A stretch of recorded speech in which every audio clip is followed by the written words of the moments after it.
আজকে হঠাৎ করে দেয়ালের এই গ্রাফিতিগুলো দেখে নিজেকে খুব অবাক লাগতেছিল। আসলে দেশের মানুষ চাইলো কি, তারা পাইলো কি?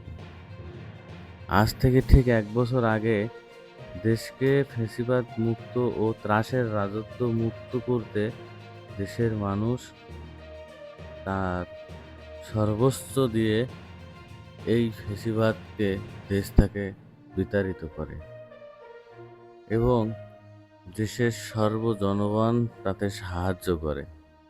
কিন্তু আজ ১ বছর না যেতেই বাকরুদ্ধ, তারা নিস্তব্ধ। কারণ তারা গতকালকে যে ঘটনা দেখেছে তাতে পুরো জাতি লজ্জিত। আমরা এই বাংলাদেশ চাইনি। এই বাংলাদেশের জন্য আবু সাঈদ তার বুক পেতে দেয়নি। মুগ্ধ তার জীবন এই জন্য উৎসর্গ করেনি।